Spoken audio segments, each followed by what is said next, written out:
Hai Cip. Hai, Gue ngapain? lagi lihat poster tentang malnutrisi nih. Oh, malnutrisi. Malnutrisi ini kondisi kekurangan, kelebihan, atau ketidakseimbangan antara asupan nutrisi seseorang nggak sih? Wah, iya.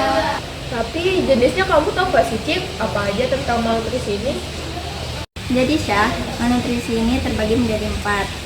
Yang pertama yaitu malnutrisi energi protein, di mana seseorang itu kekurangan protein dan juga kalori. Ini biasanya terjadi pada anak-anak yang berada di negara yang berkembang. Malnutrisi energi protein ini terbagi menjadi 2. Yang pertama yaitu kwashiorkor, di mana seseorang itu kekurangan protein tetapi masih memiliki kalori yang cukup. Yang kedua yaitu marasmus. Marasmus ini di mana seseorang itu kekurangan protein dan juga kalori secara keseluruhan. Yang kedua yaitu malnutrisi mikronutrien, di mana seseorang itu kekurangan vitamin dan juga mineral. Contohnya kayak kekurangan vitamin A, kekurangan vitamin D, dan juga kekurangan zat besi. Jadi jenis malnutrisi yang ketiga itu yaitu malnutrisi karena kelebihan gizi atau bisa disebut dengan overnutrition, di mana seseorang itu kelebihan gizi pada tubuhnya, biasanya pada kelebihan pada lemak, gula, dan juga kalori. Itu tuh dapat mengakibatkan penyakit seperti obesitas, diabetes, dan juga penyakit jantung. Jadi jenis malnutrisi yang terakhir itu ada wasting dan stunting. Kamu tahu nggak sih wasting dan stunting itu apa? Jujur aku baru dengar sih. Jadi wasting itu dimana seseorang itu berat badannya kurang dari tinggi badannya. Biasanya ini diakibatkan oleh itu malnutrisi atau gizi kurang yang akut. Kalau stunting itu dimana tinggi badan orang itu lebih pendek dari usia standarnya. Ini disebabkan oleh malnutrisi kronis yang berjalan lama. Syah, Ya. tahu nggak sih cara kita mengetahui seorang anak atau balita itu terkena malnutrisi? Nah, kalau ini aku tahu, kalau seandainya dia kekurangan, kita bisa lihat dari berat badannya yang kurang. Terus tulang-tulangnya kelihatan, dan juga rambutnya cepat rontok. Kalau kelebihan, kita bisa lihat dari berat badannya yang lebih, terus tekanan darahnya juga tinggi, dan bisa menyebabkan obesitas loh. Oh gitu. Iya, Aku ada telepon nih. Aku duluan ya. iya, hati-hati ya. Iya. Zah, ternyata di Indonesia itu masih banyak juga ya kasus-kasus malnutrisi. Nah, dari yang aku tahu sih, penyebab-penyebabnya itu misalnya tuh dari faktor sosial dan ekonomi. Contohnya kayak kemiskinan.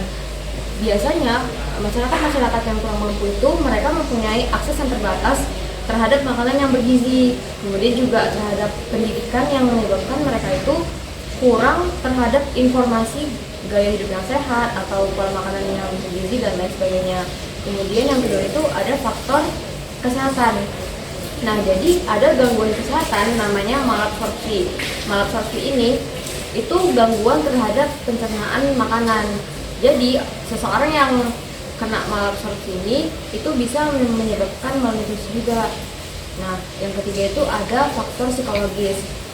Contohnya tuh misalnya stres.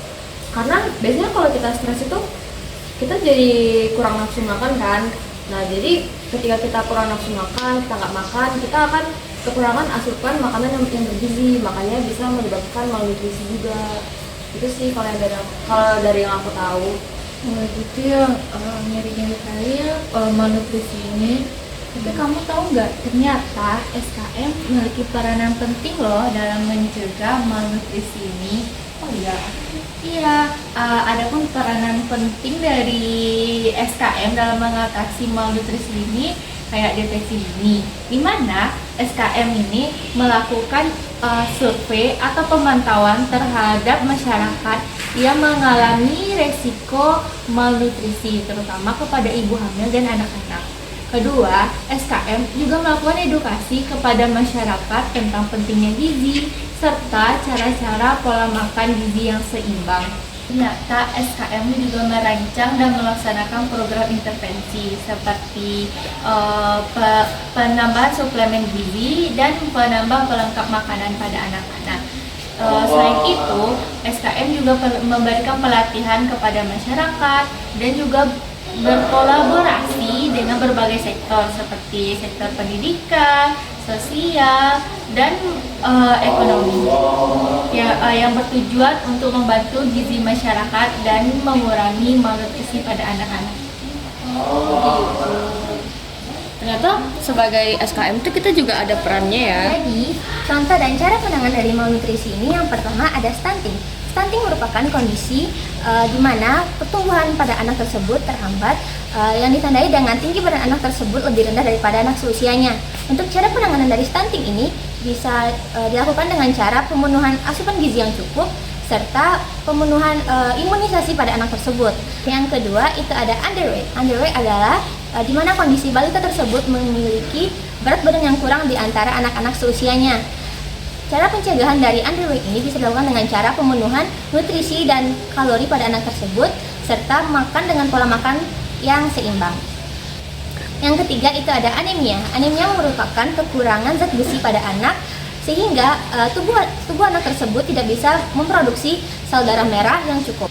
Untuk contoh yang keempat itu adalah marasmus. Marasmus merupakan kondisi kurangnya kalori dan protein pada balita. Cara pencegahan dari marasmus ini bisa dilakukan dengan cara pemenuhan kalori dan protein pada balita. Untuk contoh yang terakhir itu adalah obesitas. Obesitas merupakan penumpukan lemak pada balita yang melebihi batas normal. Untuk cara penanganan dari obesitas ini bisa dilakukan dengan cara rajin berolahraga serta mengurangi kalori pada anak secara bertahap.